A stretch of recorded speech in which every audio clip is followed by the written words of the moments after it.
सौदा में आपका स्वागत है। सबसे पहले आपको बता दूं, शेयर बाजार पर सीएनबीसी आवाज की जो बादशाहत है वो कंटिन्यू होती हुई। मार्केट बैंड के दौरान सीएनबीसी आवाज का जो मार्केट शेयर है वो 74% पे है। आसान शब्दों में अपने निकटतम प्रतिद्वंदी चैनल से हम करीब 3 गुना बढ़े हैं। इनफैक्ट सीएनबीसी आवाज टीटी नाउ से 950% बढ़ा है। सीएनबीसी आवाज पिछले 4 हफ्तों से लगातार 74% मार्केट शेयर पर अपना कब्जा बनाया हुआ है। 11 साल से आप सबका धन्यवाद करना चाहूंगा। इसी के साथ साथ हम इस देश के नंबर 1 बिजनेस न्यूज चैनल के स्लॉट में बरकरार हैं। तो आप सबका एक बार फिर से धन्यवाद। लेकिन अब फोकस पहला सौदा और प्री ओपनिंग के सेशन से पहले क्विकली एसजीएक्स निफ्टी देख लीजिए। थोड़ी सी नरमी के संकेत वहां से आते हुए, क्योंकि आज एशिया ठंडा है।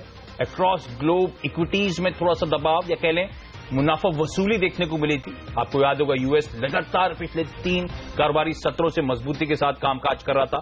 कल हल्का सा मुनाफा वसूली का दबाव वहां पे आता हुआ। तो सेटअप थोड़ा सा कमजोर है, लेकिन डेटा पॉइंट जो हमने तमाम एक्सपर्ट्स अब तक बात करी, सब इंकरेजिंग डेटा पॉइंट्स हैं और शायद बजट से पहले एक अच्छा मोमेंटम इंडियन मार्केट्स में देखने को मिले। लेकिन कुछ स्टॉक्स पे फोकस, और कल का एक स्टॉक था जो आपको याद होगा बड़ी तगड़ी हरकत दिखा रहा था, वो था डॉक्टर रेड्डीज लेबोरेटरीज।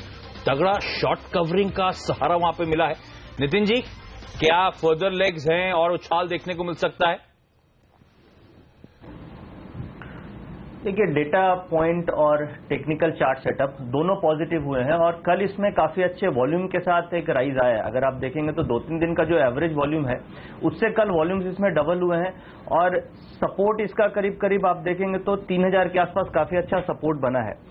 कल इसमें ओपन इंटरेस्ट 7% कम हुआ है, थोड़ी शॉर्ट कवरिंग भी है, थोड़े रोल ओवर्स भी हो रहे हैं, बट एक्सपायरी से जितने भी ओपन इंटरेस्ट एडिशन हुए थे वो नेट ओपन इंटरेस्ट अब कम हो चुके हैं। पूरी एक्सपायरी में अभी देखेंगे तो नेट ओपन इंटरेस्ट इसका नेगेटिव आ चुका है। तो इसका मतलब इसमें शॉर्ट कवरिंग और ऊपर की तरफ स्टॉक मूव करना चाहिए। उसको देखते हुए यहाँ पे 3103 की क्लोजिंग है, आपको 3270 का स्टॉप 3070 का स्टॉप लॉस रखना है और ऊपर टारगेट मुझे लग रहा है इस एक्सपायरी में 3220 3240 तक का भाव मिल सकता है। तो बायबैक मंजूर होने के बाद देखिए लगातार यहाँ पर तेजी ही देखने को मिल रही है और बायबैक की खबरों पर जस्ट डायल एक और ऐसा स्टॉक है जिस पर हमने देखा है एक शॉर्ट कवरिंग मूव्स बने हैं।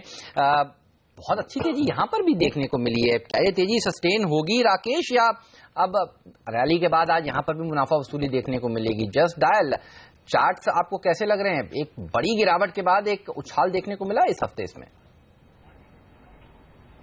देखिए हेमंत जी, चार्ट्स इसके काफी नेगेटिव हैं और ये बायबैक इसने पहली बार नहीं अनाउंस करा है और क्लियरली सेल ऑन रैली वाला काउंटर है। जिस तरीके से टेक्निकल सेटअप है वो क्लियरली दर्शाता है इस खबर के चलते कोई बॉटम फिशिंग नहीं करनी चाहिए। कोई रैली आती है तो उछाल को यूज करना चाहिए पोजीशन से निकलने के लिए। ऊपर में देखें तो 585 से लेकर 600 का जो जोन है काफी स्ट्रांग सप्लाई जोन है और लगता नहीं है कि जल्दबाजी में ये सप्लाई जोन स्टॉक इजीली तोड़ पाएगा ऊपर की तरफ। ओके, चलिए, तो बायबैक के ऊपर यहाँ पर भरोसा नहीं है। चार्ट्स बेहद कमजोर हैं, बिल्कुल सही भी कह रहे हैं। पहले भी बायबैक इन्होंने किया, उसके बाद भाव नीचे की तरफ ही देखने को मिले हैं। आप देखिए अब प्री ओपनिंग सेशन में मार्केट किस तरह से ट्रेड कर रहा है। सेंसेक्स और निफ्टी हरे निशान में कारोबार कर रहे हैं। प्री ओपनिंग सेशन में 40 अंक की बढ़त सेंसेक्स में देखने को मिल रही है। 12 अंक ऊपर इस समय निफ्टी ट्रेड करता हुआ 7200 के ऊपर जाने की कोशिश कर रहा है। कुछ स्टॉक्स इस पर नजर होनी चाहिए। एचडीएफसी बैंक, हमारे एक्सपर्ट भी कह रहे थे कि यहाँ पर आपको तेजी का ही ध्यान रखना चाहिए। एचडीएफसी बैंक पर काफी बुलिश थे नितिन। ये प्री ओपनिंग सेशन में मजबूती के साथ ट्रेड करता हुआ power grid, HCL Tech, IT sector काफी अच्छा प्रदर्शन दिखाने के मूड में है, इस तरह के संकेत मिल रहे हैं। विप्रो, टीसीएस भी आप देखिए मजबूती के साथ ही ट्रेड कर रहा है। प्रकाश कह रहे थे कुछ देर पहले कि आईटी सेक्टर उनको पसंद है। उन्होंने जो अपनी रिकमेंडेशन हमें भेजी हैं उसमें भी उन्होंने आईटी सेक्टर का नाम लिया है। लेकिन ऑयल एंड गैस स्टॉक्स देखिए आशीष, ओएनजीसी खासतौर पर दबाव के साथ खुलेगा, लेकिन सबकी नजर रहने वाली है भेल के ऊपर। ये किस तरह से खुलता है? 115 रुपए से सीधा टारगेट यूबीएस ने घटाकर 70 रुपए किया है। तो देखेंगे इस शेयर पर किस तरह के मूव्स सेटल होते हैं और उसके बाद किस तरह से ये शेयर खुलता है आज। बिल्कुल, आईटी तो कल वैसे भी तेज था। विप्रो, एचसीएल टेक, इन्फोसिस सब में 2.5% या उससे ज्यादा का उछाल देखने को मिला था। लेकिन एक स्टॉक प्रकाश, वो है कल मैक्स इंडिया फोकस में आया था। अचानक सुबह सुबह बड़ी तगड़ी ब्लॉक डील हुई। 9.5% स्टेक अंदाजन शायद प्रमोटर्स ने बेचा है, केकेआर ने खरीदा है। अब इस डेवलपमेंट को कैसे रीड करूं? बाजार का मूड खराब होता है तो हम कहते हैं प्रमोटर्स बेच रहे हैं, तो दिक्कत की बात है। पर एक एफआई ने खरीदा है, प्रमोटर्स कह रहे हैं बिजनेस एक्सपेंशन के लिए फंड्स का इस्तेमाल करना है। क्या रणनीति बनाऊं मैक्स इंडिया को लेकर सर? नहीं, मुझे नहीं लगता इसमें कोई नेगेटिव इससे रीडिंग होनी चाहिए आशीष, क्योंकि काफी समय से ये प्रमोटर्स ने ये कंपनी प्रमोट की है और ये काफी लागत लगा के बिजनेसेस डेवलप हुए हैं। और अब उन्होंने अगर चाहा है कि इसमें से निकल के कहीं और पैसा लगाएं, एक्सपेंशन के लिए कोई और उपयोग इसका करें, तो मुझे नहीं कोई इसमें गलती लगती, क्योंकि इनके बिजनेसेस जो है वो बहुत ही लॉन्ग टर्म रहे हैं। तो ये नहीं है कि इन्होंने कुछ सालों में आए और पैसा निकाल के चले गए, वैसे वाला माहौल नहीं है। प्रमोटर्स की रेपुटेशन भी, पेडिग्री भी बहुत ही अच्छी है। तो मुझे लगता नहीं है नेगेटिव कोई न्यूज इससे आएगी, मतलब नेगेटिव इम्पैक्ट इससे कोई स्टॉक पे आना चाहिए। नितिन जी, अगर पूरा हफ्ता देखें तो 3% की तेजी सेंसेक्स निफ्टी में हुई है और इस हफ्ते में सबसे ज्यादा अच्छा प्रदर्शन दिखाने वाले कुछ शेयर्स का नाम बता रहा हूं। वेदांता आपने कहा यहां पर खरीदारी करनी चाहिए, लेकिन हिंडाल्को, टाटा स्टील ने अच्छा प्रदर्शन दिखाया है, बैंक ऑफ बड़ौदा ने अच्छा प्रदर्शन दिखाया है। वेदांता के अलावा बाकी इन 3 स्टॉक्स पर आपकी क्या राय है, बैंक ऑफ बड़ौदा, हिंडाल्को और टाटा स्टील? देखिए, हिंडाल्को में कल 27% का ओपन इंटरेस्ट कम हुआ। ये ह्यूज ओपन इंटरेस्ट कम एक दिन में हुआ। इसका मतलब इसमें बिल्कुल स्ट्रांगली शॉर्ट कवरिंग यहाँ पे हो रही है। तो मुझे लग रहा है कि हिंडाल्को में आपको एक अच्छा बाउंस मिलना चाहिए, क्योंकि इतनी तेजी से अगर ओपन इंटरेस्ट काटा जा रहा है तो इसमें शॉर्ट्स कवर हो रहे हैं और ये हो सकता है बाउंस करके आपको 72, 73 की तरफ मूव कर सकता है। तो यहाँ पे जो कॉल ऑप्शन है वो काफी सस्ती मिल रही है। अगर आप 70 रुपए की कॉल ऑप्शन में ट्राई करें तो मुझे लगता है कि वहां पे रिस्क रिवार्ड रेशियो काफी बेटर हो सकता है।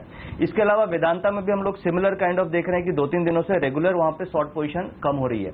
वहीं अगर आप बैंक ऑफ बड़ौदा की बात करेंगे तो उसमें इनफैक्ट एक्सपायरी से अगर अभी तक देखेंगे तो वो नेट पॉजिटिव आ चुका है और उसमें इनफैक्ट हम लोग देख रहे हैं कि कुछ बाय की साइड में पोजीशन बन रही है। जितने भी पीएसयू स्टॉक्स हैं उसमें से मुझे लग रहा है बैंक ऑफ बड़ौदा का सबसे बढ़िया सेटअप है। इसमें 4-5 दिनों में जो लॉन्ग बिल्डअप हुआ नीचे से और बाउंस किया, तो मुझे लगता है कि बैंक ऑफ बड़ौदा का टारगेट आपको करीब 145 से 150 तक का लेवल्स मिल सकता है। 138 की क्लोजिंग है, 135 भी हम लोग स्टॉप लॉस रखें तो 150-152 का भाव आपको देखने को मिल सकता है। सबकी नजर है कि बैड बैंक बनेगा या नहीं बनेगा और इसके ऊपर एक बड़ी चर्चा चल रही है।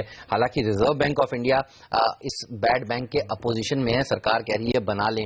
देखना होगा कि बैड बैंक बनता है या नहीं बनता है। हमें जो सूत्र बता रहे हैं वो यही है कि सरकार काफी तेजी से काम कर रही है बैड बैंक को बनाने के लिए। रिकैपिटलाइजेशन का नंबर हम पिछले बजट में सुना था तो बड़ा अच्छा नंबर था। अब वो कुछ एजेंसीज ये पोस्ट कर रही हैं कि शायद रिकैपिटलाइजेशन का नंबर मार्क्ड इंप्रूवमेंट दिखाता हुआ नजर आएगा।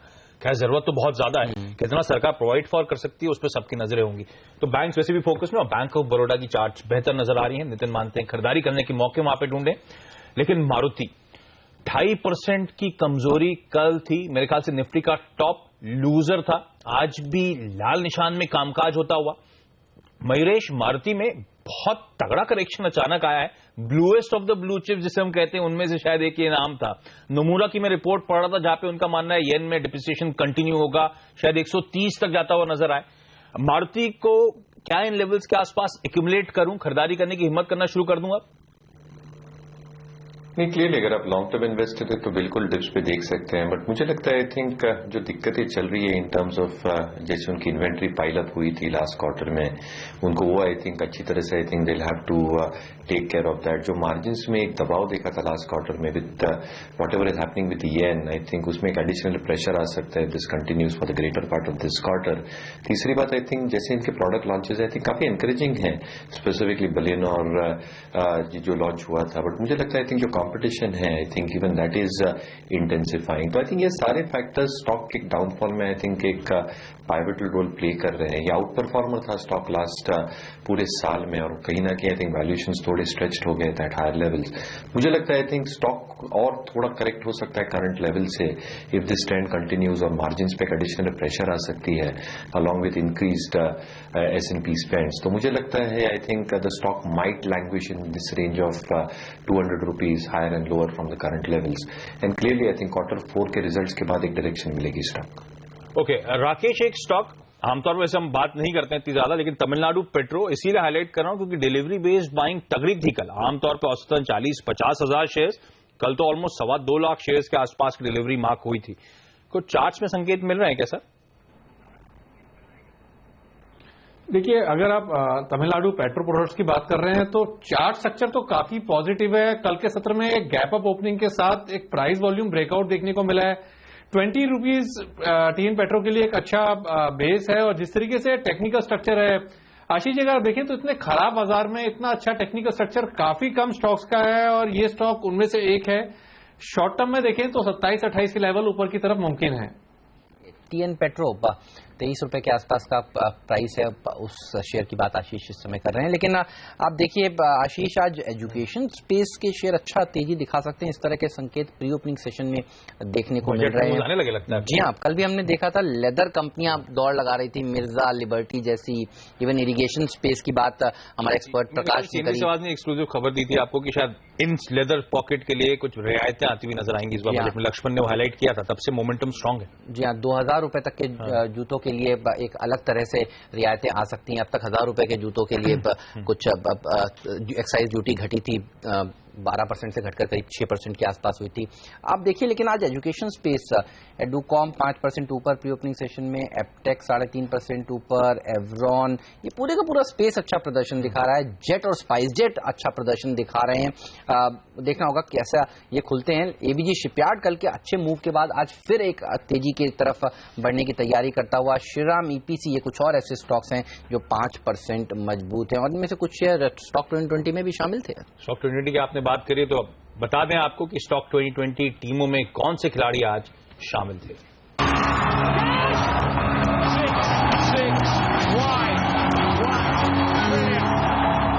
जल्दी से देख लेते हैं दोनों की टीम्स किस तरह से निकल कर आई है। ओरिएंट ग्रीन पावर बजट से पहले यहां पर खरीदारी करने की राय है। बजट में अगर रिन्यूएबल सेक्टर के ऊपर फोकस होगा, सरकार का किस तरह के इंसेंटिव्स दिए जाएंगे तो इस पूरे के पूरे सेक्टर को फायदा होगा, और इस शेयर पर भी नजर रखनी चाहिए। रेल बजट से पहले टेक्सटाइल में खरीदारी करिए, एमटीएनएल आईटीआई में खरीदारी कर सकते हैं। ये सारे के सारे शेयर हम जनरली देखते हैं बजट से पहले अच्छा प्रदर्शन दिखाते हैं।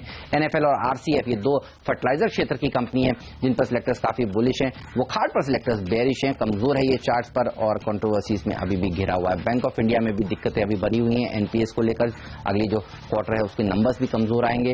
इसके साथ साथ एवरॉन एजुकेशन स्पेस पर नजर रखिए, ये शायद स्पेस आज सेक्टर ऑफ द डे हो सकता है, अच्छा प्रदर्शन ये शेयर भी दिखाएगा। टाटा मोटर्स की डीवीआर में सिलेक्टर्स काफी बेरिश हैं, यहां पर उछाल में आप बिकवाली कर सकते हैं। फंडर्स हमारी टीम देख लीजिए, इसमें सिर्फ 2 ही सेल कॉल हमने उतारे हैं और जो बाय कॉल ही है सारी। और जेके पेपर पे आप नजर रखें, इसको ड्यूटी स्ट्रक्चर बदलता है बजट के अंदर, बहुत बड़ा बेनिफिट इसको मिल सकता है यहाँ पे। इसके अलावा यूको बैंक पे उसके करंट अकाउंट में थोड़ी सी दिक्कत हो सकती है, ऐसी खबरें बाजार के अंदर, इसलिए इसे सेल रखा है। इसके अलावा रिलायंस इंफ्रा, ये सड़क कारोबार बेच सकता है अच्छी वैल्यूएशंस पर, इसलिए इसको बाय के तौर पर रखा है। इन्फोसिस को फायदा मिलेगा रुपए के कमजोर होने से, और आज रुपया बंद भी है, ट्रेड नहीं होगा। इसके अलावा डिश टीवी पे अच्छी एग्रेसिव टारगेट है, शॉर्ट कवरिंग ड्यू है, आ सकती है।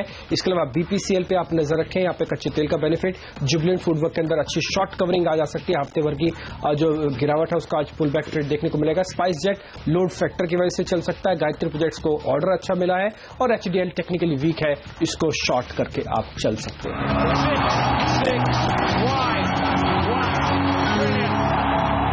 तो 7:30 बजे स्टॉक 2020 के इस मुकाबले में ये वो 20 इंटरेस्टिंग स्टॉक्स हैं जो सुझाए गए दोनों कप्तानों की तरफ से। लेकिन आज देखिए आप थोड़ा सा दबाव देखने को मिल सकता है, मेटल काउंटर्स में इस तरह के संकेत मिल रहे हैं। एसबीआई भी देखिए, बैंक ऑफ बड़ौदा देखिए थोड़ी कमजोरी के साथ खुलने के संकेत यहां पर दे रहे हैं। लेकिन एक स्पेस टेलीकॉम सेक्टर, इस पर राय लेना चाहूंगा। मनीष, आप देखिए पिछले 2-3 दिनों से बाजार अच्छा प्रदर्शन दिखा रहा है, लेकिन ये सेक्टर अंडर परफॉर्म कर रहा है। आपकी क्या राय है इस सेक्टर पर? आइडिया, भारती खासतौर पर क्या करना चाहिए यहाँ पर? क्लियरली आई थिंक मुझे लगता है sector at least from a medium term perspective underperform ही करेगा। आई थिंक इसकी वजह काफी साफ है। अगर हम वॉल्यूम ट्रैफिक ग्रोथ देखें तो ठीक ठाक का है, लेकिन अगर हम वॉल्यूम आरपूस देखें स्पेसिफिकली वॉइस पे और डेटा पे, that is showing A declining trend. तीसरी बात आप ये देखिए, जो स्पेक्ट्रम पे आउट्स हुए हैं और जैसे स्पेक्ट आउट्स होने की उम्मीद है 700 megahertz band, I think that is going to take a toll on their balance sheet. So I think जैसे लेवरेज पोजीशन बढ़ेगी, इनकी debt to EBITDA levels I think increase होंगी, जिसकी वजह से कैश फ्लोज जो ऑपरेटिंग लेवल्स पे हैं ये कम होते हैं और रिटर्न रेशियोज हिट लेते हैं। तो clearly I think all these factors will play out. And what happens with the Reliance Jio launch, ये काफी एक अनसर्टेनिटी है even in today's date. I think जो प्राइसिंग पैक्स आते हैं, क्या कंपटीशन लाएगी और and that will have further pressure in terms of data pricing. I think ये सारे फैक्टर्स प्ले आउट होंगे। I think the sector will underperform. अच्छा, आज फ्राइडे है, हालांकि इसलिए नहीं डिस्कस कर रहा हूं क्योंकि आज फ्राइडे पर प्रकाश लिकर स्पेस फोकस में, और 2 तरह की खबरें हैं स्पेस को लेकर। एक तरफ तो वो केरला को लेकर जब वो बैन हुआ तो बड़े इश्यूज थे। अब कहा जा रहा है कि शायद शॉर्ट टर्म लिकर लाइसेंसेस दे दिए जाएंगे मीटिंग्स वगैरह के लिए, तो कुछ रियायतें वहां पे बरती जाएंगी। दूसरी तरफ मैं खबर पढ़ रहा था कि आईएमएफएल हुआ, बियर हुआ, देसी दारू हुई, इन सब के लिए जो अप्रैल 1 से शायद रेट हाइक्स होते हुए नजर आएंगे। लिकर एज अ स्पेस को आप कैसे देखते हैं, क्योंकि है तो ऐसी स्पेस जिसका डिमांड शायद बड़ी स्ट्रांग होती है, पर वो फाइनेंशियल में रिफ्लेक्ट नहीं होती, वो स्टॉक प्राइस में उस लिहाज से रिफ्लेक्ट नहीं होती। नहीं, इस चीज को थोड़ा सा समय लगेगा, क्योंकि लिकर का जो बिजनेस है वो आप जानते हैं जो डिस्ट्रीब्यूशन नेटवर्क इसका है उसमें गैप्स बहुत रहते हैं। तो जो लीकेजेस रहते हैं जिसमें कैश में कई ट्रांजैक्शंस हो जाते हैं, काफी माल चला जाता है, एक्साइज नहीं होता, उस वजह से वो जो टोटल वॉल्यूम ग्रोथ है वो आपको अच्छी कंपनीज के अलावा बाकी छोटी कंपनीज में कहीं ना कहीं एक संदेह वाला माहौल बना रहता है दिखने का। बट जो आपने एक्साइज हाइक की बात की, जो अप्रैल 1 से जो प्राइस हाइक की बात की, वो एक्साइज की बढ़ने की वजह से है और ये कंज्यूमर्स को पास ऑन करने की पूरी क्षमता रखते हैं। आप भी जानते हैं कि अगर थोड़ी सी महंगी हो गई IMFL तो उससे कहीं उसका कंजम्पशन में कोई गिरावट नहीं आएगी। और एक और चीज जो यूनाइटेड स्पिरिट्स के बारे में जो कहना चाहूंगा वो ये आशीष कि अब ये कंपनी की रफ्तार जो ग्रोथ की आगे चल के आएगी, ये आप देखेंगे कि बाकी सबको काफी पीछे छोड़ने में ये सक्षम रहेंगे, क्योंकि इन्होंने अपने जो प्रीमियम सेगमेंट है उसको बहुत बढ़िया अच्छी तरह कंसोलिडेट किया है मार्केट शेयर में, जबकि जो वीक प्राइस पॉइंट वाला जो सेगमेंट था उसमें से ये लोग काफी हट गए। तो अब जो गेम है वो काफी क्लियर होते जा रहा है Diageo के आने के बाद, जो सब उम्मीद लगा के जो बैठे थे। तो कहीं ना कहीं एक जिसको कहते हैं the main from the boys का जो सेपरेशन है वो शुरू हो जाएगा लिकर इंडस्ट्री में, और रफ्तार जो है वो बड़ी कंपनीज की ज्यादा रहेगी। बिल्कुल, तो साफ तौर पर जो एक्साइज हाइक होगी वो पास ऑन कर दी जाएगी, तो कंज्यूमर्स के लिए नेगेटिव खबर, और ये पास ऑन क्योंकि कर देंगे तो इनके लिए कुछ खास नेगेटिव खबर नहीं। और प्रकाश कह रहे हैं कि दाम देखिए बढ़ जाते हैं तो भी कंजम्पशन में कुछ खास इंपैक्ट देखने को नहीं मिलता है। लेकिन आप आज के सत्र में देखिए भेल ही एक ऐसा स्टॉक है जो सबसे ज्यादा निफ्टी का बड़ा लूजर के तौर पर सामने उभर कर आ रहा है। 3.5% नीचे ये शेयर खुलने की तैयारी करता हुआ, अगर इन्हीं स्तरों पर यहां पर खुल जाए नितिन तो क्या करेंगे? करीब करीब 100 रुपए के लेवल आज दिखा रहा है प्री ओपनिंग सेशन में खुलता हुआ। देखिए यहाँ पे बाइंग सेलिंग दोनों में कंफर्ट नहीं है एज ए F&O ट्रेडिंग, क्योंकि ऑलरेडी काफी तेजी से गिर रहा है और ये मल्टी ईयर डाउन, मतलब अगर आप सपोर्ट देखिएगा तो 99 पे एक सपोर्ट दिखता है, 2013 के आसपास का लो है, तो 99 का एक सपोर्ट है, बट काफी कंप्लीट डाउन ट्रेंड है।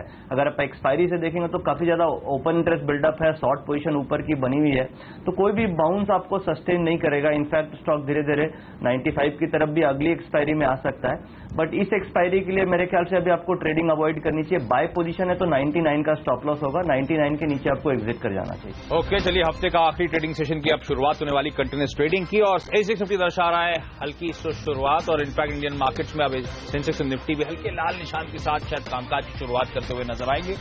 हमारे तमाम एक्सपर्ट्स लेकिन मानते हैं कि शायद भारतीय बाजारों में खरीदारी करने के मौके हैं, तो किसी भी डिप्स को आप उस लिहाज से यूटिलाइज कर सकते हैं, लेकिन देखते हैं कि लेवल्स के आसपास शुरुआत होगी। ग्लोबली थोड़ा सा मूड बिगड़ा हुआ था, थोड़ा सा प्रॉफिट टेकिंग जिसे हम कहते हैं मुनाफा वसूली, उसका दबाव हावी होता हुआ नजर आया था।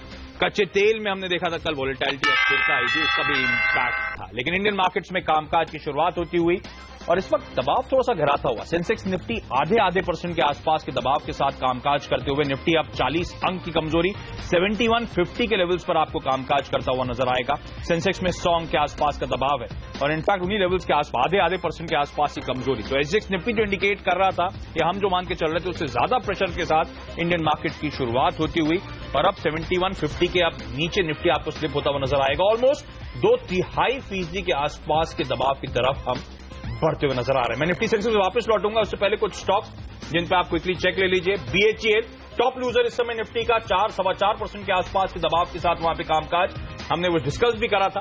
वेदांता, केन इंडिया तो कमोडिटी प्लेज हैं, उनमें आज प्रेशर है 3% के आसपास। इन दोनों ही कंपनीज में प्रेशर देखने को मिल रहा है। हेमंत ने और टेलीकॉम स्पेस को उठाया था। Idea cellular one of the top losers में से एक है, 2% के आसपास का दबाव देखने को मिल रहा है। कल प्राइवेट सेक्टर बैंकिंग स्पेस में आपको याद होगा एक्सिस बैंक, येस बैंक कमजोर थे। इनफैक्ट एक्सिस बैंक आज भी दबाव में 1.25% के आसपास का प्रेशर देखने को मिल रहा है। आईटी में आप कुछ हद तक रिवर्सल्स आते हुए, कल HCL टेक जैसा काउंटर 2.5% मजबूत था, आज आधे से ज्यादा बढ़त गवा दिए कल की 1.5% के आसपास के दबाव के साथ वहां पे कामकाज देखने को मिल रहा है। और 7150 के जोन्स के आसपास निफ्टी तो आधे % की कमजोरी के आसपास इस समय इनिशियल ट्रेड में हम सेटल होते हैं। और दिक्कत की बात यह है कि निफ्टी के जो 50 स्टॉक्स है उनमें से ज्यादातर स्टॉक्स इस समय लाल निशान में कामकाज करते हुए सिर्फ विप्रो और रिलायंस इंडस्ट्रीज में कुछ आधे % के आसपास की गेन्स हैं। अदरवाइज 3-4 स्टॉक में छुट्टा हल्के हरे निशान के साथ कामकाज होता हुआ। जहां तक स्टॉक स्पेसिफिक खबरों वाली उनकी बात थी स्टॉक्स की, उसमें आप क्विकली नजर डालिए। जयप्रकाश स्टेट को लेकर खबरें थी, मारुति को हमने डिस्कस करा था, प्रेशर में आज फिर कल टॉप लूजर था निफ्टी का, आज भी 0.25% के आसपास की कमजोरी के साथ कामकाज। मैक्स इंडिया 2% का दबाव इस समय झेलता हुआ आपको नजर आएगा। हेमंत, ब्रॉडर मार्केट्स का एक्शन कैसा है? देखिए, बाजार स्टेबल ही है। जिस तरह से आप देखिए 100 अंक नीचे खुले वहीं पर इस समय कारोबार कर रहे हैं, लेकिन छोटे मझौले शेयरों में ज्यादा प्रेशर है, ये संकेत मिल रहे हैं। एक बढ़ने वाले शेयर के सामने 2 गिरने वाले शेयर हैं। मिड कैप्स इंडेक्स ½ % नीचे है। आप देखिए जेपी एसोसिएट्स जैसे कमजोर शेयर ज्यादा पिट रहे हैं, 4% नीचे ये शेयर ट्रेड करता हुआ। पेज इंडस्ट्रीज में जो करेक्शन का सिलसिला है वो बरकरार है। और अब आप देखिए 9,999 रुपए का फिगर मुझे दिख रहा है यहाँ पर फ्यूचर्स में। जो 10,000 रुपए का स्तर था उसके अब ये देखिए नीचे आ रहा है एफएनओ में कम से कम। ये संकेत इस समय मिलते हुए। वेदांता ये एक और ऐसा स्टॉक है जो 2% कमजोरी के साथ ट्रेड कर रहा है। हिंडाल्को में दबाव देखने को मिला है। ध्यान रखिए इस हफ्ते इन स्टॉक्स ने काफी अच्छा प्रदर्शन दिखाया भी है, लेकिन तेजी की तरफ देखिए पीएनबी 1% मजबूती के साथ ट्रेड करता हुआ। रिलायंस इंडस्ट्रीज और इस पर काफी भरोसा है इस समय ट्रेडर्स को। अच्छी रिकवरी इस स्टॉक ने नीचे से दिखाई है, बाजार को संभालने का काम भी किया है इस हफ्ते इसने। आप देखिए करीब 0.1% मजबूती के साथ ये शेयर ट्रेड करता हुआ। साथ ही जैन इरिगेशन में जो कल की तेजी थी वो आज भी बरकरार है। सीएट जैसे शेयर अच्छा प्रदर्शन दिखाते हुए। और प्रकाश जिस तरह से कह रहे थे कि आईटी सेक्टर पर नजर रखिए, विप्रो देखिए मजबूती के साथ आज के सेक्टर में ट्रेड, आज के दिन ट्रेड करता हुआ। इवन टेक महिंद्रा 1% मजबूती के साथ ट्रेड कर रहा है। छोटे मझौले सेक्टर्स की अगर बात करें तो आप पाएंगे श्रीराम ईपीसी में 9% की तेजी देखने को मिल रही है। खबरों के दम पर यह तेजी यहां पर आई है। श्रीराम ईपीसी को जिस तरह से एक ऑर्डर मिला है, आप देखिए 10% की मजबूती।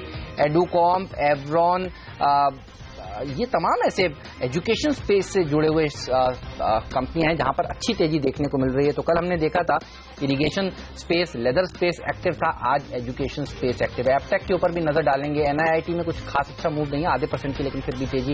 एपटेक के स्टॉक पर भी नजर डालेंगे। ये पूरा का पूरा पैक अच्छा प्रदर्शन दिखाता हुआ। 7145 के निफ्टी के लोज थे इनिशियल, अब 7162 के आसपास कामकाज करता हुआ। तो ½ % से कम की कमजोरी, 0.4% के आसपास का दबाव। 30 अंक नीचे 7160 के लेवल्स के आसपास निफ्टी कामकाज करता हुआ।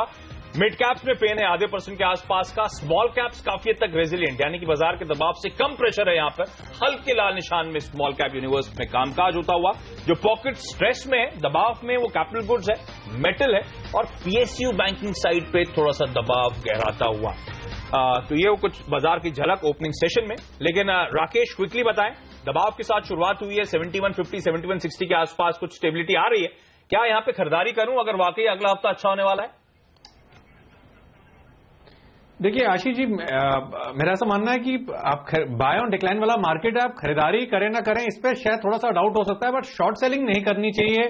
स्टॉक स्पेसिफिक शॉर्ट सेलिंग तो ठीक है। मेरे को ऐसा लगता है कि ऊपर में मार्केट जो है 70 to 100 के ऊपर निकलेगा और नीचे में एक अच्छे सपोर्ट्स है मार्केट में। डेफिनेटली बाय ऑन डिक्लाइन वाला मार्केट है, गिरावट पे खरीदारी करके चलना चाहिए। कच्चा तेल जब अच्छा प्रदर्शन दिखा रहा था, ऊपर जा रहा था, तो केन इंडिया का शेयर देखिए मजबूत हो रहा था। कच्चे तेल में कल ओवरनाइट गिरावट देखने को मिली है, तो केन इंडिया का स्टॉक देखिए 2% कमजोरी के साथ ट्रेड कर रहा है। केन वेदांता दोनों ही 2-2.25% कमजोर हैं। एक्सिस बैंक का, प्राइवेट सेक्टर बैंक का प्रदर्शन आज भी कुछ खास अच्छा नहीं दिख रहा है। बैंक निफ्टी देखिए ½ % नीचे ट्रेड कर रहा है, लेकिन बाजार में कुछ ऐसी बड़ी कमजोरी इस समय नहीं दिख रही है। तो ऐसे में नितिन, निफ्टी को अभी लॉन्ग कर लिया जाए क्या दिन के लिए? देखिए लॉन्ग करना चाहिए अभी, क्योंकि कल का एक काफी क्लोजली हम लोग ऑब्जर्व कर रहे थे 7140 और 7125 का लेवल, अभी 7173 का लेवल है। जब मार्केट कल 7125 और 7140 के आसपास थी तो काफी तेजी से लास्ट के 1 घंटे में वहां पे वॉल्यूम्स आए थे और निफ्टी वहां से करीब 60-70 पॉइंट बाउंस करी थी। इसका मतलब ये हुआ कि 7125 और 40 के बीच में बड़े ऑर्डर्स हैं और अभी आपको 70-78 का रेट है, तो यहाँ से 30-40 पॉइंट का स्टॉप लॉस मिल रहा है। जो कल का लो है वो लगा के लेना चाहिए, क्योंकि end of the day data काफी पॉजिटिव है, सामने बजट भी है और 4 दिन का अगर कंबाइंड डेटा देखेंगे तो काफी पॉजिटिव है। आज मार्केट नीचे खुलने से एक फियर क्रिएट होता है जिससे वीकर लोग हो सकता है रिटेल काट के पोजीशन में स्टॉप लॉस कट जाते हैं, बट मुझे लग रहा है कि कल का लो का स्टॉप लॉस रख के बिल्कुल लेना चाहिए। एक तेजी आपको एक बजट तक मिल सकती है। ओके, इस समय HDFC ट्विंस यानी कि HDFC बैंक बाजार में दबाव बना रहे हैं। मैं वेटेज के लिहाज से दिग्गजों की बात कर रहा हूं। एक्सिस बैंक और लार्सन एंड टूब्रो प्रेशर बनाते हुए इस समय बाजार में। मदद कहां से आ रही है? रिलायंस इंडस्ट्रीज से थोड़ी बहुत, इन्फोसिस से थोड़ी बहुत, विप्रो, और अब तो इनफैक्ट पूरा IT pack, Infosys, Wipro, TCS अब हरे निशान पे वापस पूरी तरह से कामकाज करते हुए। तो कल का जो मोमेंटम था वो आईटी में एटलीस्ट कंटिन्यू होता हुआ नजर आ रहा है। क्विक हील एक और ऐसा स्टॉक है आशीष, कल देखिए 21% गिरा था और आज ये स्टॉक थोड़ा सा स्टेबलाइज होता हुआ 2.5% का उछाल यहां पर देखने को मिल रहा है। प्रकाश, क्या करना चाहिए जिनके पास शेयर है क्विक हील के?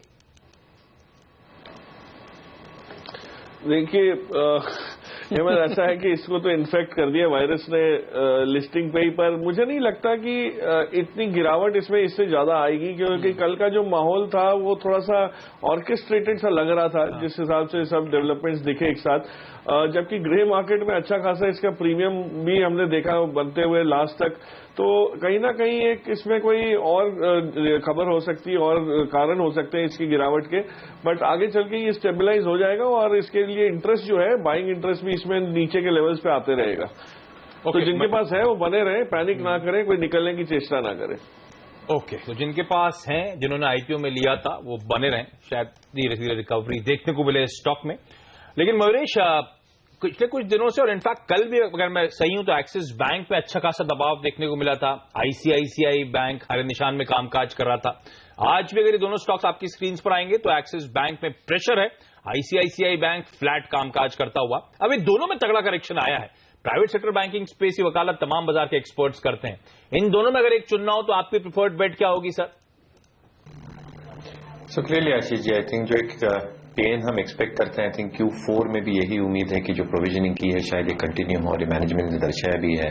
हैविंग सेड दैट, हमारे ओपिनियन में हमें लगता है कि I think after Q4 I think काफी जो क्लिनजिंग अप थी वो शायद हो जाएगी in terms of either provisioning और दी GNPAs बीइंग रिकॉग्नाइज्ड। इसलिए आई थिंक जो क्रेडिट कॉस्ट का एक अनुमान हमें लगाया था at the beginning of the year, we probably just increase that a tad bit, और अगर ये आप इंक्रीज भी करते हैं तो मुझे लगता है जो FY17 की अर्निंग ग्रोथ होती है, इफ वन रियली अज्यूम्स कि क्रेडिट ग्रोथ रिज्यूम होती है अगले 2 क्वार्टर में सिस्टम में, और कहीं ना कहीं आई थिंक जो बैड एसेट क्वालिटी के जो वोज हैं वो प्रॉब्ली आई थिंक सिस्टम से आई थिंक निकल जाते हैं for a larger part of it. I think earnings growth can be in excess of 20%। इसलिए मुझे लगता है I think ICICI bank, axis bank, ये दोनों शायद पसंद आ रहे हैं ये लेवल्स पे, क्योंकि जो प्राइस टू बुक करेक्शन देखा है हमने स्टॉक में काफी सिग्निफिकेंट है over the last few months.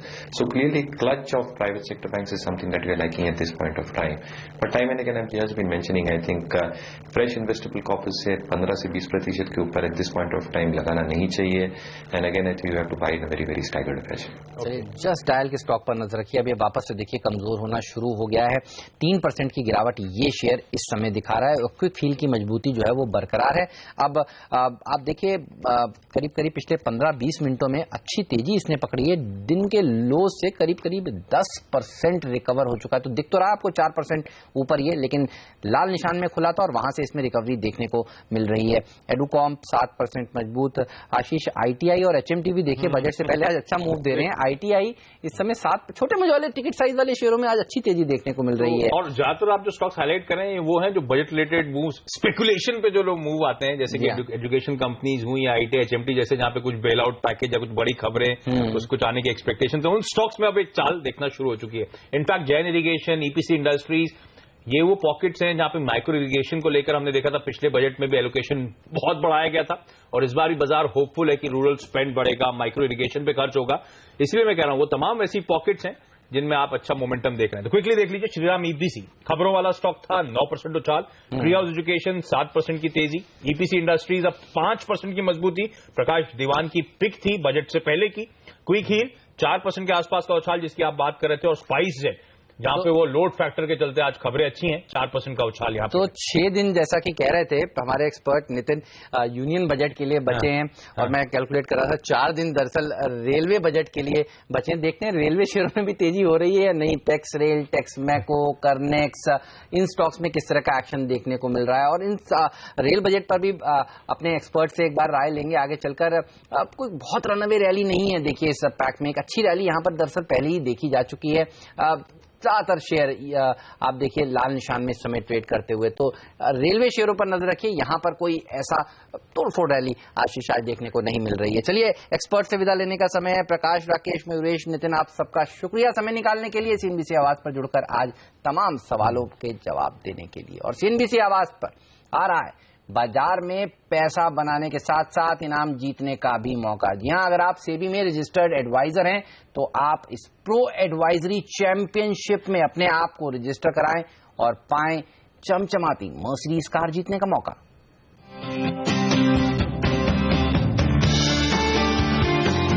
SEBI में रजिस्टर्ड इन्वेस्टमेंट एडवाइजर्स और रिसर्च एनालिस्ट के लिए आ रहा है शानदार मौका, प्रो एडवाइजरी चैंपियनशिप यानी PAC। सिर्फ CNBC आवाज पर आपको मिलेगा इस चैंपियनशिप का पूरा ब्यौरा और शानदार इनाम जीतने का मौका। और इसमें हिस्सा ले सकते हैं इंट्राडे और पोजिशनल कॉल्स देने वाले एडवाइजर्स। ये मुकाबला इक्विटी, कमोडिटी और करेंसी तीनों मोर्चों पर एक साथ चलेगा। तीनों में अपने अपने मुकाबले होंगे और हर रोज सबसे जबरदस्त कॉल देने वाले एडवाइजर्स को मिलेंगे शानदार प्राइज यानी 10-10 ग्राम सोना। और हर कैटेगरी में चैंपियनशिप जीतने वाले को मिलेगी चमचमाती मर्सिडीज कार। चैंपियनशिप में हिस्सा लेने के लिए आपको सेबी से रजिस्टर्ड इन्वेस्टमेंट एडवाइजर या रिसर्च एनालिस्ट होना जरूरी है। इसके बाद आपको advisorymonday.com के रजिस्ट्रेशन पेज पर जाना है, अपना ब्यौरा भरकर रजिस्ट्रेशन करवाना है और आप इस चैंपियनशिप में हिस्सा लेने के लिए तैयार हैं। चैंपियनशिप का पहला सीजन 21 अप्रैल से शुरू होगा और सबसे बड़ी बात, इस चैंपियनशिप में हिस्सा लेने के लिए आपको कोई फीस नहीं भरनी। तो इंतजार क्या कर रहे हैं, लॉग इन करें www.advisorymonday.com में और आप भी शुमार हो जाएं इस बेहद इंटरेस्टिंग प्ले में। लेकिन अब वित्त मंत्री अरुण जेटली बजट तैयार कर रहे हैं और हर कोई उनसे कुछ न कुछ चाहता है। बाजार की क्या है उम्मीदें, आइए जानते हैं।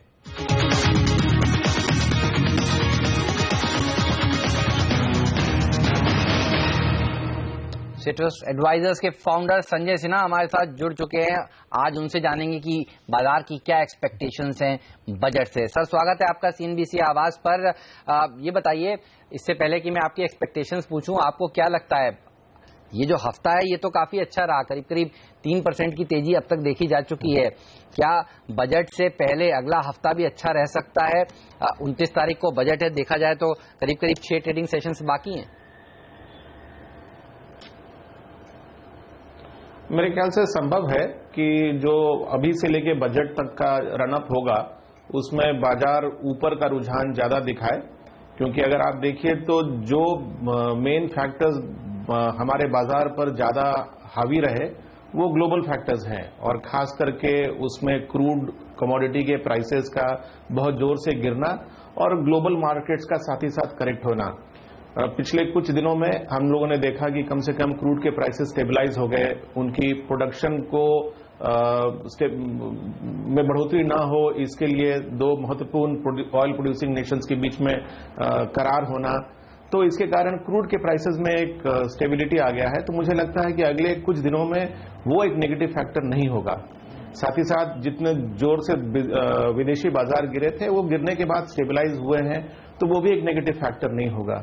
तो ये नेगेटिव फैक्टर्स अगर हमारे बाजार से दूर हो जाते हैं तो मेरे ख्याल से बजट को लेके एक्सपेक्टेशंस बिल्डअप होना शुरू हो जाएंगे और ये बाजार को एक ऊपर की दिशा देंगे। ओके, तो बजट रिलेटेड एक्सपेक्टेशन डेवलप होना शुरू होंगे और तो एक और एक्सपर्ट उसी कैंप में कि शायद बजट से पहले आपको पॉजिटिव साइड में रुझान या खरीदारी देखने को मिल सकती है। लेकिन अब मैं बजट 2016 पे फोकस करना चाहूंगा। संजय जी, सबसे पहले तो बाजार की नजर रहती है आमतौर पर जब भी बजट की घोषणा होती है वो फिस्कल डेफिसिट का आंकड़ा, फिस्कल कंसोलिडेशन के रोड मैप पे। इस समय स्ट्रीट में कैंप डिवाइडेड है। कुछ लोग मानते हैं माइनर डिविएशन, सरकार अपने खर्चे बढ़ा दे इकोनॉमी को अगर करने के लिए, सुधारने के लिए। कुछ लोग मानते हैं नहीं, कंसोलिडेशन का जो रोड मैप दिया है उस पर फिक्स रहना चाहिए वित्त मंत्री साहब को। आप किस कैंप को बिलोंग करते हैं और बाजार क्या आंकड़ा देख के कंफर्ट में रहेगा, खुश रहेगा? देखिए, मैं अपने आप को किसी कैंप में शामिल करने के पहले ये बता दूं कि जो नजरिया है फिस्कल कंसोलिडेशन का, उसको हमें दो पहलू पे देखना पड़ेगा। एक तो किस तरह से बाजार उस फिगर को देखकर रिएक्ट करेगा और दूसरा इसके हमारे मैक्रो इकोनॉमिक सिचुएशन पे क्या प्रभाव पड़ेगा। देखिए, एज अ नेशनलिस्ट आप मुझसे पूछे तो मैं कहूंगा कि आज की स्थिति में सरकार को फ्रंट स्टेप पे आके कैपिटल एक्सपेंडिचर बढ़ाना चाहिए और उसकी फंडिंग के लिए अगर बजट की डेफिसिट को अगर एक साल के लिए और पोस्टपोन करना पड़े वो टारगेट को, तो करना चाहिए। लेकिन ये तो मेरी व्यू हो सकती है, लेकिन अगर आप इसी को ग्लोबल इन्वेस्टर्स के पर्सपेक्टिव से देखें तो वो सरकार की क्रेडिबिलिटी पर एक सवालिया निशान होगा अगर वो फिस्कल रिस्पॉन्सिबिलिटी वाली जो रोड मैप है उसको वो उस पर कायम नहीं रहते हैं। तो इसका परिणाम ये होगा कि जो हमारी पिछले कुछ दिनों से फॉरेन इंस्टीट्यूशन की सेलिंग हो रही है, ये संभावित है कि इसकी सेलिंग और बढ़ जाए। तो इसका बाजार पर हमारे ख्याल से नेगेटिव असर हो सकता है, पॉजिटिव असर ना हो। मैक्रो इकोनॉमिक तौर पे कैपिटल एक्सपेंडिचर जब भी सरकार करेगी तो उसका इंस्टेंट रिएक्शन या इंस्टेंट प्रभाव हमारे इकोनॉमी पे नहीं पड़ेगा, क्योंकि कैपिटल एक्सपेंडिचर को डिप्लॉय होने में थोड़ा टाइम लगेगा, फिर उसको प्रोडक्टिव होने में थोड़ा समय लगेगा। तो इसलिए मैं कहूंगा कि सरकार को ये दोनों पहलुओं को ध्यान में रखते हुए ये बात इस पर कदम उठाना चाहिए। कुछ दिनों पहले मीडिया में रिपोर्ट भी आई कि सरकार के अंदर भी इस विषय को लेकर विचार विमर्श हुआ है कि FRBM एक्ट के तहत क्या चेंजेस करने की आवश्यकता है। बिल्कुल। इस समय आशीष अगर बाजार पर नजर रखें तो आप देखें एक अच्छी रिकवरी निचले स्तरों से देखने को मिल रही है, खासतौर पर bank of Baroda, PNB, yes bank, Reliance industries, ये कुछ ऐसे स्टॉक्स हैं जो आप देखिए लाल निशान में खुले जरूर लेकिन अब सुधरते हुए आपको दिखेंगे और करीब करीब 90 अंक 100 अंक की गिरावट सेंसेक्स में देखने को मिलती खुलते ही देखिए आज ही तो रिकवर हो गई है। और सबसे पहले अगर कोई सूचकांक मुझे दिख रहा है हरे निशान में आता हुआ तो वो दिग्गज बैंक निफ्टी होगा।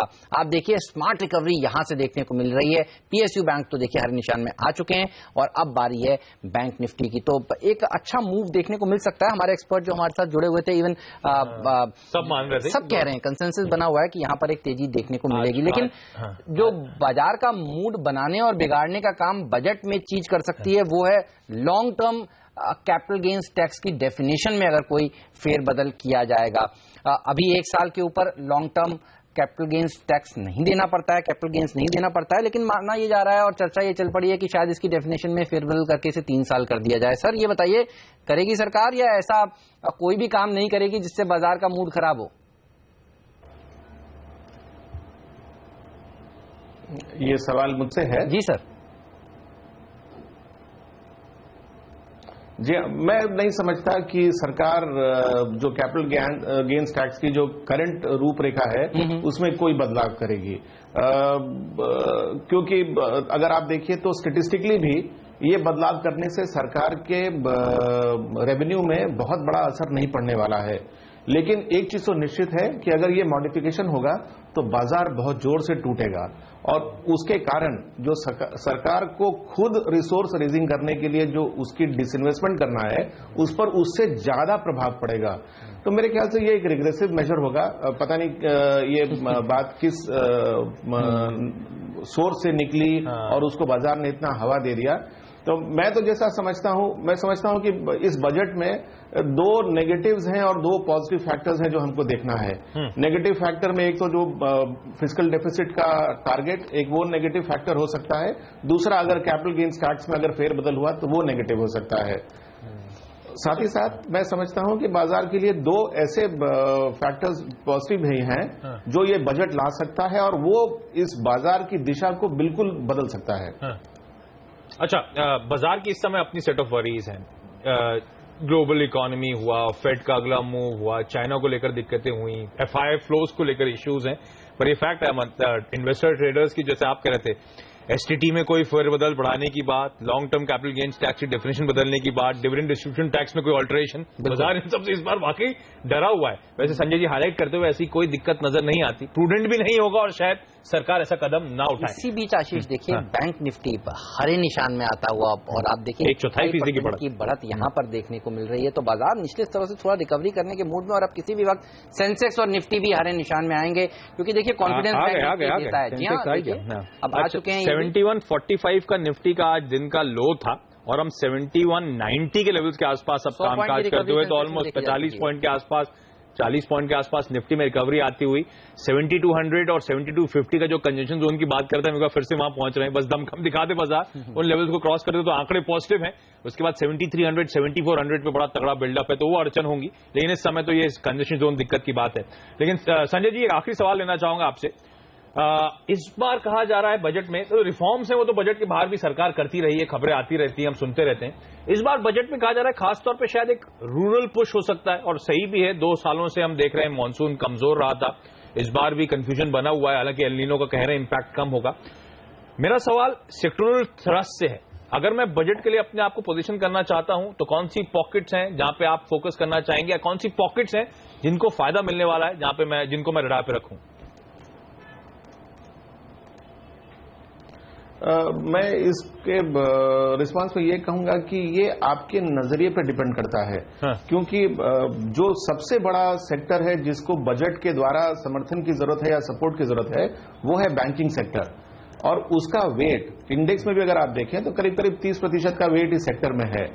आज ये जो सेक्टर है वो बहुत ही प्रेशर में है, क्योंकि उनकी कैपिटल एडिक्वेसी के कारण और उनके नॉन परफॉर्मिंग। तो संजय जी, आप यहाँ पे क्या एक्सपेक्ट कर रहे हैं? वो बैड बैंक बनाने की बात हो रही थी, अगर बैड बैंक बनाने की बात हो रही थी, उसकी घोषणा आ जाएगी, या फिर वो जो कैपिटल एलोकेशन होना था इनके लिए, उसमें एक मार्क्ड इंप्रूवमेंट आप एक्सपेक्ट कर रहे हैं? नहीं, मैं समझ रहा हूं कि एक स्पेशल पर्पस व्हीकल के रूप में क्रिएट किया जाएगा, और वो नेसेसरी नहीं होगा कि वो बैड बैंक की तरह हो। लेकिन अभी जो बैंक्स की नॉन परफॉर्मिंग एसेट्स हैं, कुछ तो मैनेजमेंट के क्वालिटी के कारण ये एनपीएस एक्यूमुलेट हुए हैं, कुछ ग्लोबल एनवायरनमेंट के बदल जाने के कारण एक्यूमुलेट हुए हैं। तो मेरे ख्याल से AQR एक पहली पहल थी अपने बैड एसेट्स को रिकॉग्नाइज करने की। दूसरी जो इनिशिएटिव है वो ये है कि बैंक्स को कैपिटलाइज किया जाए। अब उसको बॉन्ड्स के द्वारा किया जाए या एसपीवी के द्वारा किया जाए या किसी तरह से किया जाए, तो मैं समझता हूं कि इसका जो रूपरेखा है वो बजट की सबसे इंपॉर्टेंट एक्सपेक्टेशन है बाजार को। बिल्कुल। तो इस बार सबसे ज्यादा नजर अगर किसी पे होगी तो बैंकिंग सेक्टर को लेकर क्या घोषणाएं वित्त मंत्री अरुण जेटली जी इस बार करते हैं बजट में, उस पर नजर होगी। शुक्रिया संजय सर आपका समय निकालने के लिए, CNBC आवाज पर जुड़कर इन तमाम बातों पर अपनी राय शेयर करने के लिए। और बाजार के एक और जाने माने एक्सपर्ट आनंद टंडन भी अब हमारे साथ जुड़ चुके हैं, और उनसे पहले हम बात करेंगे एक और एक्सपर्ट देवेंद्र चौकसी जी से। देवेंद्र भाई, स्वागत है आपका CNBC आवाज पर। बाजार देखिए अच्छी रिकवरी दिखा रहा है निचले स्तरों से, ये हफ्ता कम से कम काफी अच्छा रहा है। आप भी क्या एक्सपेक्ट कर रहे हैं कि ये रैली कम से कम बजट तक बरकरार रहेगी 29 तारीख तक? Good morning. Well, I think एक आशा जरूर बनी है कि आई थिंक मार्केट की एक रैली है वो बरकरार रहनी चाहिए, और काफी हद तक जो ओपन इंटरेस्ट के अंदर भी हमने बिल्टअप पोजीशन जो देखी है उसके हिसाब से भी एक ऐसा विश्वास आता है कि शायद आई थिंक मार्केट इतना जल्दी स्लिप नहीं होगा ये समय के अंदर। तो मैं ऐसा समझता हूँ कि आई थिंक करीबन 7250 7270 का जो एक निफ्टी का लेवल है उसके आसपास मार्केट को डेफिनेटली थोड़ा बहुत हेडविंड्स मिल सकता है, रेजिस्टेंस मिल सकता है। But if you look at this levels, I think you still find that many stocks within the Nifty basket itself, और even for that matter prominent 100 stocks का जो लिस्ट है इंडेक्स का, उसके अंदर भी आई थिंक काफी स्टॉक्स ओवरसोल्ड पोजीशन में है। तो मार्केट शायद यहाँ से बहुत लंबा गिरेगा नहीं। Maybe I think due to the volatility affecting us in after the roll over which is taking place in the next week, market में प्रॉब्ली स्लिप एंड प्रॉब्ली 7000 7050 के आसपास एक बार वापिस सपोर्ट लेने के लिए आ सकता है।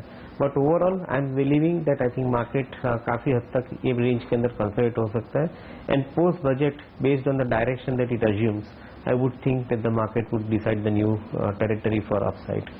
बजट से पहले कंसोलिडेशन और बजट के बाद एक डिसाइसिव मूव शायद देखने को मिले, तो ये मार्केट का ब्रॉडर आउटलुक अगले हफ्ते के लिए आपसे। लेकिन देवेंद्र सर, सबसे इंपॉर्टेंट हम सब आपसे जानना चाहते हैं कि इस बजट एक इंपॉर्टेंट बाइनरी इवेंट कहते हैं, उससे पहले सब जानना चाहते हैं क्या खरीदूं। हमने इससे पहले सेक्टर से डिस्कस करे, लेकिन सबसे इंपॉर्टेंट हमारे लिए जानना है कोई स्टॉक्स जो आपके रडार पे हो, कोई स्टॉक्स जो आपको पसंद आ रहे हैं, जो हम लोग बजट से पहले खरीदारी करके चलें।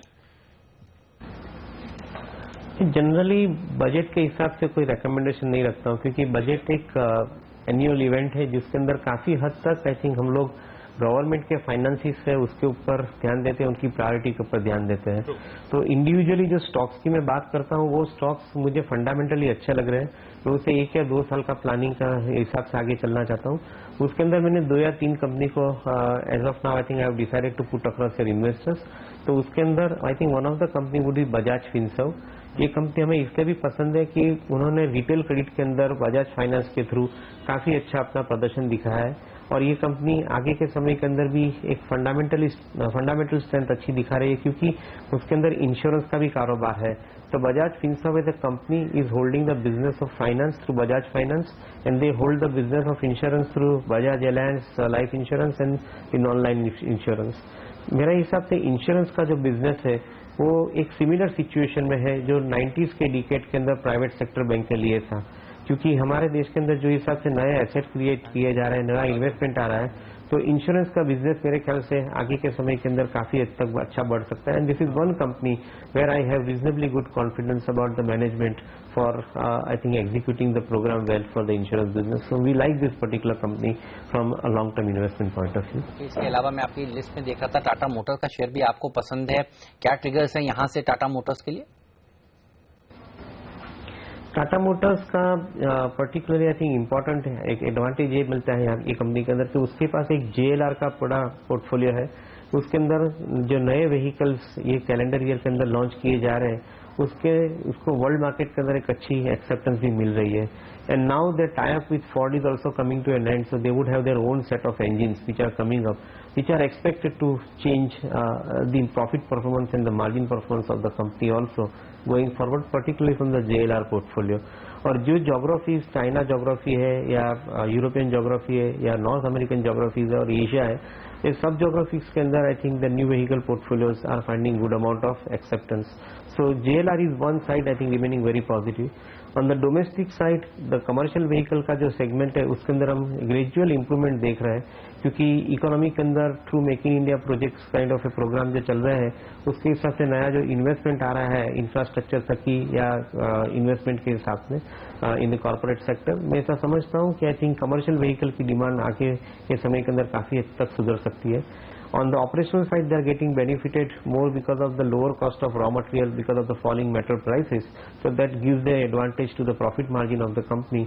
और दूसरी तरफ डिमांड बढ़ाने के लिए जो इंटरेस्ट रेट का कम होना ये काफी अच्छे संकेत मिल रहे हैं। All in all, for the market investor, I think the stock is available at a valuation which is sub 6 times price earning ratio. तो एक कंपनी काफी हद तक अट्रैक्टिव मिल रही है और जो इन्वेस्टर अच्छा प्लानिंग करके चलता है लंबे समय के लिए उसके लिए टाटा मोटर्स के DVR के शेयर्स है वो मेरे ख्याल से काफी अट्रैक्टिव लेवल्स पे ट्रेड हो रहे हैं। तो this is one more company which I find good for investors for at least 1 or 2 years of programme that they may have for the portfolio. Interesting. तमाम रैशनल पॉजिटिव साइड में Tata Motors के DVR में आप खरीदारी कर सकते हैं 325 के टारगेट्स के लिए। बजाज फिनसर्व देवेंद्र भाई की पसंद है 2150 के लेवल्स, वो टारगेट्स के लिए आप अप्रोच कर सकते हैं। ध्यान रखें ये बजट फिक्स नहीं है, ये इन लेवल्स के आसपास वैसे ही अट्रैक्टिव है वो स्टॉक्स जो KR चौकसी सिक्योरिटीज को पसंद आ रहे हैं। लेकिन देवेंद्र सर, आपकी लिस्ट में एक सीमेंट कंपनी है, क्या आप एक्सपेक्ट कर रहे हैं आगे सीमेंट की डिमांड सप्लाई या डिमांड इंप्रूव होना, रियलाइजेशन इंप्रूव होना, हालात इंप्रूव होने वाले हैं क्या? जो सीमेंट का कारोबार है कमोडिटी सेगमेंट के अंदर उसके अंदर मैं समझता हूँ कि इमीडिएट बेनिफिट आगे के समय मिलने जा रहा है, क्योंकि जो हिसाब से इंडिया के अंदर $1 ट्रिलियन का इन्वेस्टमेंट आ रहा है, जो नए इंफ्रास्ट्रक्चर प्रोजेक्ट्स आ रहे हैं, रोड प्रोजेक्ट्स आ रहे हैं, इवन वाटर लिंकेजेस का जो एक्टिविटी चालू है, लो कॉस्ट हाउसिंग की एक्टिविटी है, स्मार्ट सिटीज की जो डेवलपमेंट चल रही है, तो ये सब के हिसाब से देखें तो आई थिंक सीमेंट का जो एक कारोबार है वो काफी हद तक अच्छा कारोबार रह सकता है, क्योंकि डिमांड इंप्रूवमेंट की हम सिचुएशन देख रहे हैं एक तरफ, दूसरी तरफ because of the fall in the energy cost their advantage will come onto the operating margins for the company. So that is another area where the company is basically benefit. So एक बाजू पे demand improvement, दूसरी बाजू cost reduction, तो ये दोनों company के लिए एक ऐसा निर्देश देते हैं कि एक स्वीट स्पॉट के अंदर ये कंपनी है जिसकी मैं बात कर रहा हूँ रामको सीमेंट की। At the same time I think they have another advantage कि जो आंध्र प्रदेश में जो नई कैपिटल बनने जा रही है कि जहाँ पे नया कंस्ट्रक्शन आ रहा है, company has got their operations in Andhra and definitely I think they have the advantage of the local cement company over there with a large size capacity. So all in all put together, I find that this company, and they have demonstrated I think excellent cost efficiency in their management of activities. So certainly I find that this is one more company which remains interesting. So Ramco Cement definitely I think becomes an opportunity for investors who are planning for 2 years kind of an investment program. चलिए, तो रामको cements, Tata Motors का DVR और बजाज फिनसर्व, ये 3 ऐसे top 3 stocks हैं जो देवेंद्र भाई को पसंद है। देवेंद्र, शुक्रिया आपका समय निकालने के लिए, CNBC आवाज पर आकर ये राय हमसे शेयर करने के लिए। बाजार पर नजर रखिए, थोड़ी सी वॉलेटिलिटी बढ़ती हुई नजर आ रही है। हर निशान में पहुंचा जरूर था सेंसेक्स और निफ्टी, लेकिन वहां पर थोड़ा सा फिर से दबाव देखने को मिल रहा है। मिड कैप इंडेक्स वापस से आप देखिए ये भी हर निशान में पहुंचने के बाद अब मामूली सी गिरावट दिखा रही है। दरअसल HDFC ये वो ऐसा स्टॉक है जो दबाव में है।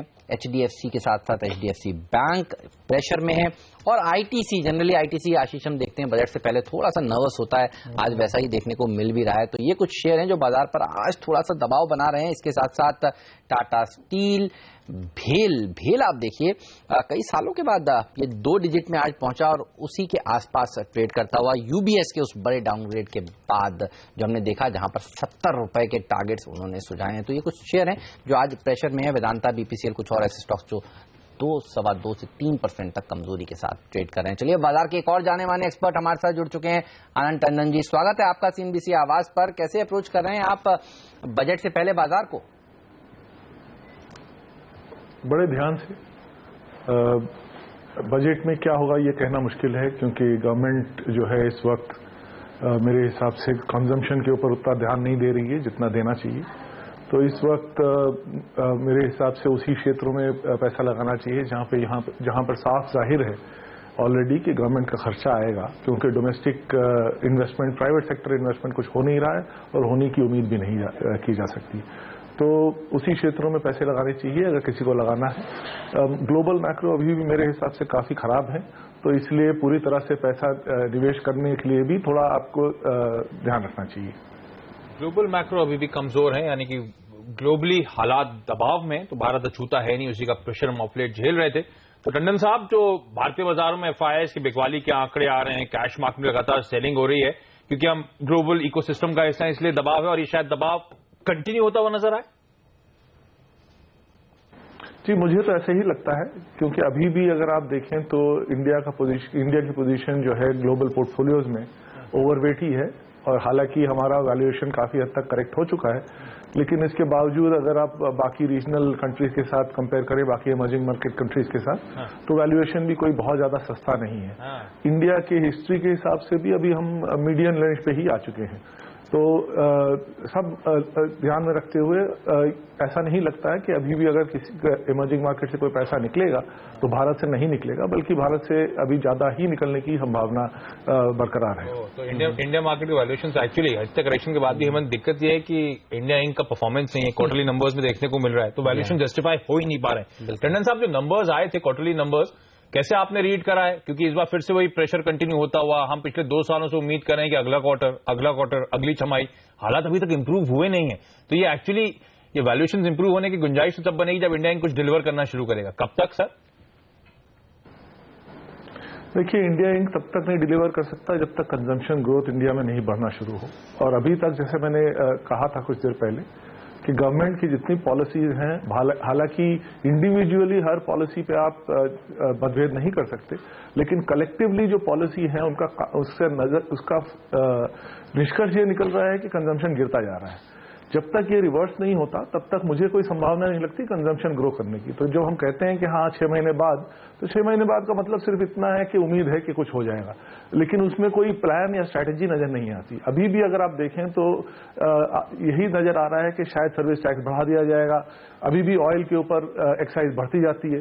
तो अगर आप टैक्स बढ़ाते रहेंगे तो आदमी के हाथ में, घर के हाथ में हाउस होल्ड इनकम बढ़ नहीं सकती, बल्कि कंजम्पशन कम ही होगा। उसके साथ साथ क्योंकि आप टैक्स बढ़ाते हैं इसलिए प्राइस बढ़ता है, प्राइस बढ़ता है तो इन्फ्लेशन बढ़ता है, इन्फ्लेशन बढ़ता है तो इंटरेस्ट रेट नहीं आता नीचे, इंटरेस्ट रेट नहीं आता तो ग्रोथ एक तरफ से नहीं है, दूसरी तरफ से इंटरेस्ट रेट बढ़ा के रखा हुआ है, तो ग्रोथ आएगी कहां से, ये मुझे समझ में नहीं आ रहा है। और भले ही सब लोग इसके ऊपर बहुत जोर लगा रहे हैं कि फिस्कल डेफिसिट कम करना चाहिए, मेरे हिसाब से उसका कोई तवज्जो ही नहीं है। इस वक्त कुछ फर्क नहीं पड़ता अगर आप फिस्कल डेफिसिट 1% से भी बढ़ा दें।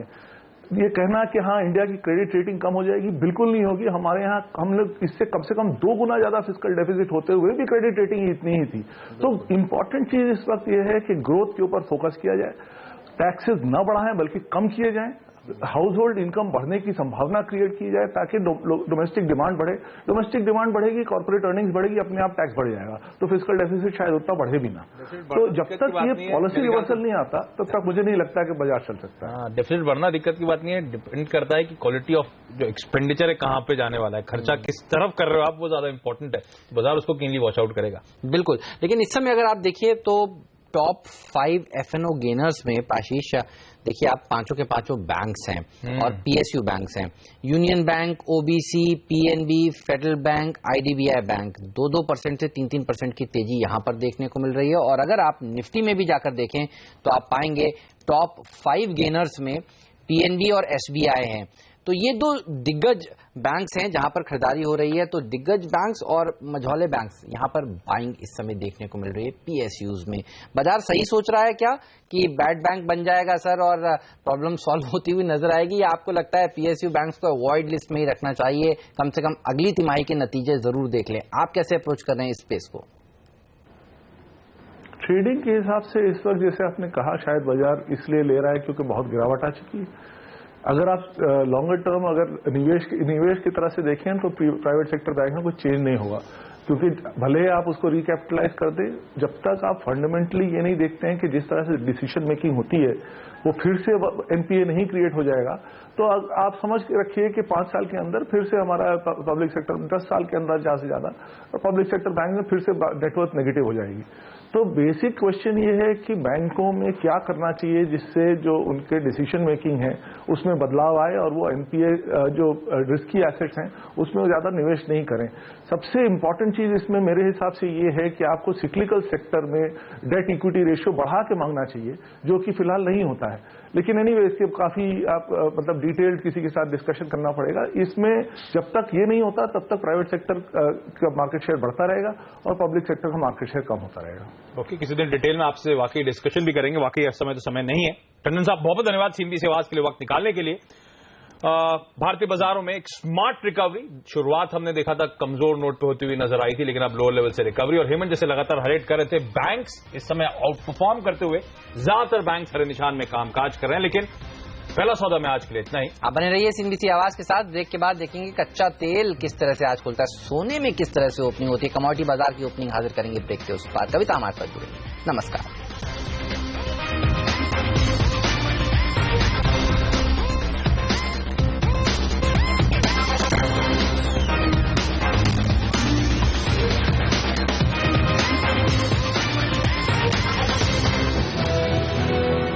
कौन राष्ट्रभक्त, कौन राष्ट्रद्रोही, क्या है धर्म, क्या है राष्ट्र, क्या होता है राज्य, एक गजब का धर्म युद्ध देखने को मिल रहा है। कौन कौरव कौन पांडव पता नहीं चल रहा है, कौन अपने विजय के बारे में सोच रहा है और कौन दूसरों के कल्याण के बारे में सोच रहा है, ये समझ में नहीं आ रहा है। देखिए मेरे और डॉक्टर देवदत्त पटनायक के साथ शास्त्रार्थ, देश और द्वेष, सिर्फ CNBC आवाज पर।